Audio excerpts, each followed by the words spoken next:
On va continuer dans ce que le digital apporte comme transformation dans une autre industrie, en tout cas pour un autre acteur important qu'on connaît tous, d'une industrie qu'on connaît tous également, ou presque, parce qu'elle n'est pas forcément connue dans toutes ses dimensions.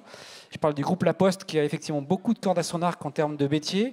Je vais échanger pour cela avec deux personnes à bord. Charles Poutier, qui est directeur technique du service courrier et colis de La Poste, que je demande de rejoindre. Et Christophe Lepitre, qui est directeur des approvisionnements de La Poste. Merci, bienvenue.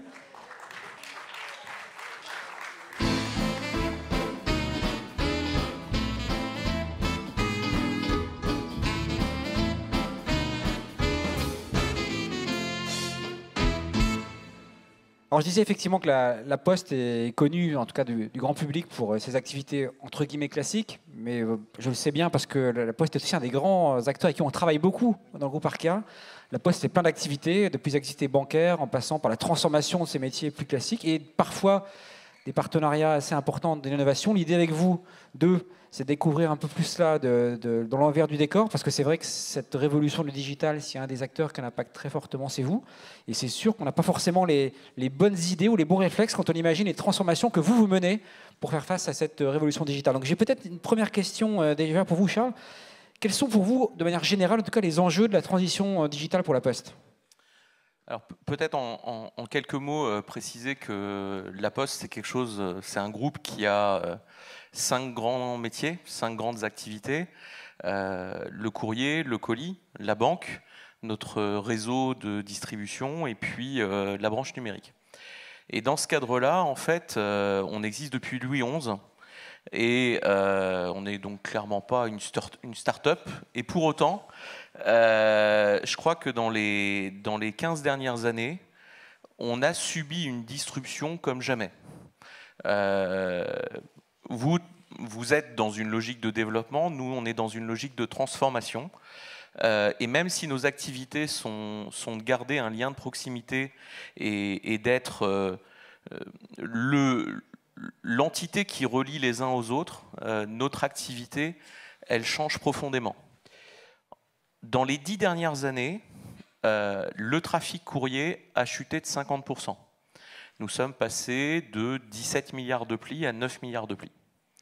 Dans le même temps, les volumes de colis, eux, ont doublé. Et par ailleurs, les attentes des clients ont fortement évolué. Suivi des plis, communication en temps réel, prise de rendez-vous, capacité de pouvoir expédier son colis de sa boîte aux lettres sans avoir à se déplacer au bureau de poste. Et puis, toute une nouvelle gamme de services de proximité qu'on assure vers les clients. En 10 ans, notre activité traditionnelle, qui était la livraison de courrier, est passée de 70% de notre chiffre d'affaires à 25%. Aujourd'hui, le premier métier de la Poste n'est plus la livraison du courrier.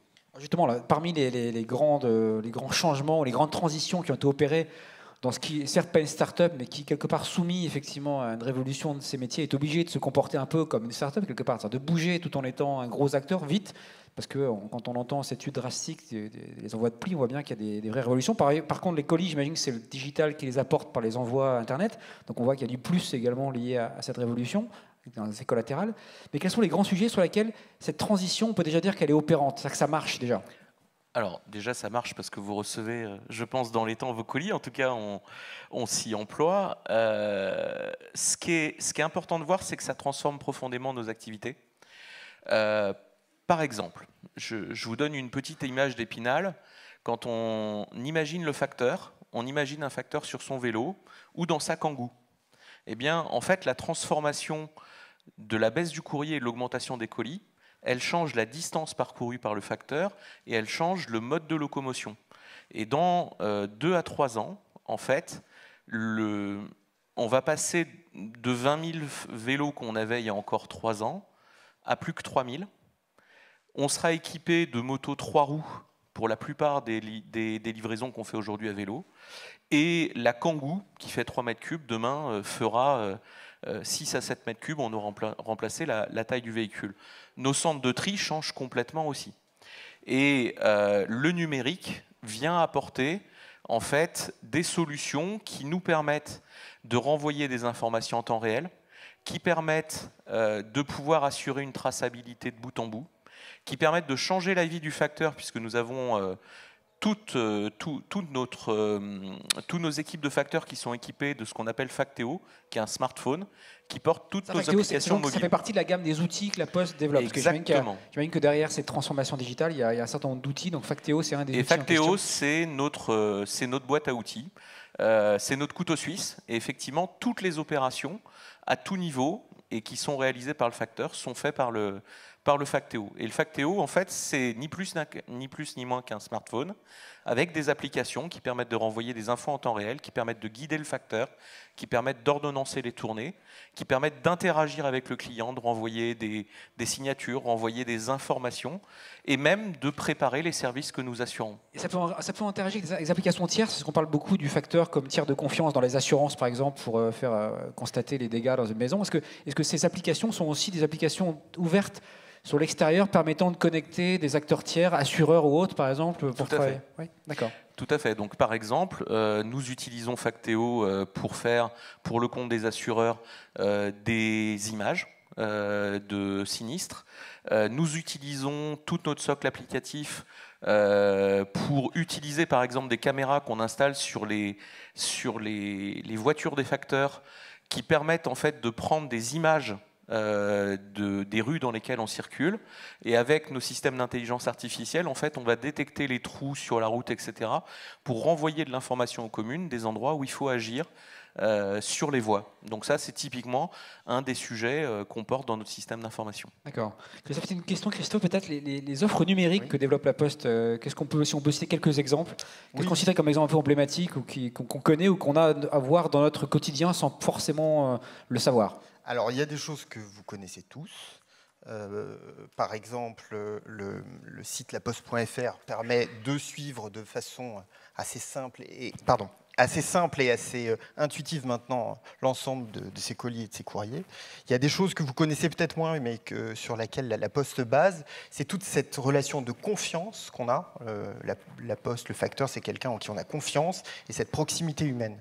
Et ça, c'est vraiment ce lien que la Poste veut garder, être un acteur de confiance et de proximité humaine dans un cadre numérique. Et ça, c'est ce qui porte toutes nos offres. Concrètement, on est maintenant le leader du passage du code de la route en France. En Bretagne particulièrement, on a 70% de part de marché. Comment ça se passe? En fait, on propose aux gens de s'inscrire sur Internet. Ils viennent dans des sites postaux et sur une petite tablette, d'ailleurs qu'on gère tous les deux ensemble avec Charles, ça permet de passer le code de la route. Voilà, des exemples comme ça, il y en a plein. On lance bientôt une nouvelle banque numérique qui s'appelle My French Bank. On a un certain nombre de services aussi d'identification et de sécurisation de l'identité numérique. Je vous en reparlerai plus tard. Donc on a plein de services comme ça, de proximité, de confiance pour les particuliers. On a aussi développé des services pour les entreprises. Donc Charles, tout à l'heure, mentionnait le fait qu'on fait des audits de voirie, des choses comme ça. On a proposé aux collectivités tout un tas de services sur la citoyenneté, des services aussi, parce qu'on se développe dans nos offres sur la base de nos activités Mediapost de Capost, sur le numérique, sur la big data. Et ça c'est vraiment plein de choses. C'est tout seul. C'est-à-dire qu'en fait, quand on entend toute cette liste d'initiatives qui sont lancées, c'est des initiatives que vous faites seul, ou les startups, par exemple, ou les relations que vous avez avec les startups, ça a un rôle à jouer là-dedans? Et si c'est le cas, comment? Alors, non, on ne peut pas faire ça tout seul, parce que notre ADN nécessite justement de se transformer, et c'est là où le numérique nous titille un peu. On travaille avec les startups. D'abord, on accompagne les startups. On est, comme beaucoup d'entre nous ici, on a un incubateur qui s'appelle French IoT. Et donc, on accompagne les startups dans leur développement, principalement par rapport à nos besoins, que ce soit de courrier, de colis, de banque, etc.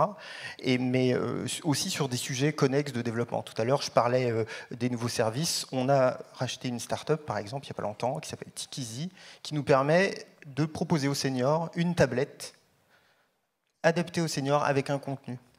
Donc on a des relations vraiment fortes avec les startups, et justement aujourd'hui là, dans notre programme d'accompagnement d'incubation French IoT, on a le plaisir d'avoir invité Hervé François d'EVA, qui est là et qui propose un petit boîtier que je vous incite à aller voir sur notre stand, et qui propose une identification sécurisée biométrique. Franchement, allez le voir, c'est assez bluffant. C'est l'équivalent de quand on pose son doigt sur son smartphone par biométrie. Voilà, par biométrie. Et ça, c'est quelque chose qui nous intéresse beaucoup, notamment dans le cadre de notre confiance numérique et d'être voilà. Donc ça, c'est la première chose. On a des incubateurs dans le domaine financier et dans ce programme French IoT. Et toi aussi, dans le domaine technologique, effectivement, avec la DSI et la direction technique de la Poste que je dirige. En fait, on a un incubateur qui s'appelle Starting Post et qui permet d'expérimenter en fait les solutions des startups pour leur trouver des usages correspondant ou à nos activités ou à nos futurs services, de les modeler en fonction de nos activités et puis parfois de les acheter puisqu'on a une structure d'achat de startups qui s'appelle Xange qui a notamment permis d'acheter des startups qui sont devenues des grandes sociétés aujourd'hui. Xange étant un fonds d'investissement de la Poste, en fait. Exactement, tout à fait. D'accord. Et par rapport à une question qui me vient à l'esprit, parce que quand on est un acteur des territoires, ce qui est reconnu comme un des rôles fondamentaux de la Poste aujourd'hui dans la capacité à accompagner jusque les petits villages qui voient parfois un certain nombre d'acteurs importants dont la Poste potentiellement les quitter, quand on a un acteur qui a cet ancrage très fort et qu'on fait en même temps cette révolution digitale, comment est-ce qu'on concilie cette espèce de grand écart qu'il y aurait, en tout cas en apparence, entre le fait d'être obligé d'aller vers une digitalisation croissante et en même temps, mais il y a des bouts de réponse que j'entendais tout à l'heure, et en même temps cette idée que nous, notre service, quelque part que l'on rend en proximité, c'est important, depuis le bureau de poste jusqu'au facteur qui vient chez vous. C'est quoi l'articulation que l'on met en œuvre quand on fait ça? Tout à l'heure, je parlais de confiance et de proximité, c'est vraiment des valeurs qui nous sont chères. Et au-delà de ça, de toute façon, on a une mission de service public d'aménagement et de développement des territoires. Donc on bénéficie d'un réseau physique et de facteurs qui viennent tous les jours chez vous. Et c'est vraiment ça, cette proximité sur laquelle on se base. En Bretagne, par exemple, on a environ 3800 facteurs. On a environ un petit millier de points de bureaux de poste, de points de contact. Et c'est là-dessus qu'on se base pour délivrer nos services numériques. Donc, je parlais tout à l'heure du code de la route. Il y a les services dont je parlais tout à l'heure sur veiller sur mes parents, le développement des nouveaux services aux facteurs. Donc c'est vraiment ce lien entre la confiance et la proximité qui nous permet d'amener le digital au... Il n'y a pas d'opposition, effectivement, ce que l'on concevra tous, je pense, ici, entre le fait d'être très digital ou d'y aller de plus en plus, et le fait d'avoir un ancrage terrain important sur le capitalise. Absolument pas. Non seulement il n'y en a pas, mais non seulement ça nous aide à mieux fonctionner en interne, mais ça nous aide aussi à proposer des choses utiles au territoire et à vraiment s'inscrire dans cette dynamique territoriale, notamment... L'objectif, c'est vraiment d'allier l'humain au technologique et de rapprocher les technologies des populations. Je voudrais à ce titre-là dire que on est le premier acteur en France d'utilisation de tablettes pour les seniors au travers d'un système qui s'appelle Ardoise. Et puis tout prochainement, alors on a commencé pour le compte de l'Éducation nationale et des régions à déployer des tablettes dans les écoles et les lycées. Et on vient de remporter un marché très important qui représente 140 000 tablettes et 30 000 PC à déployer sur les lycées d'Île-de-France à partir de la rentrée. Et donc ça va, en fait, notre réseau et notre capacité technologique, l'expérience qu'on a acquise dans le déploiement de Factéo, en fait, ont été clés dans notre capacité à pouvoir délivrer du service et installer très rapidement en proximité des populations. Et on va faire ça en 3 mois.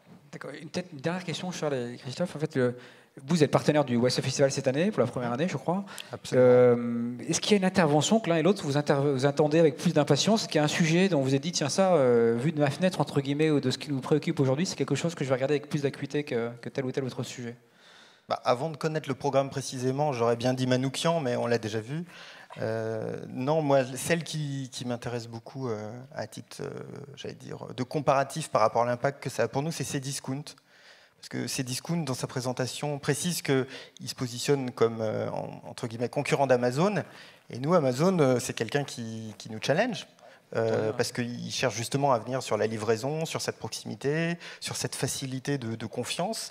Et donc, ça va être intéressant de voir comment un autre acteur se positionne, français, se positionne par rapport à Amazon. Donc, j'ai hâte de voir ça demain. D'accord. Charles, peut-être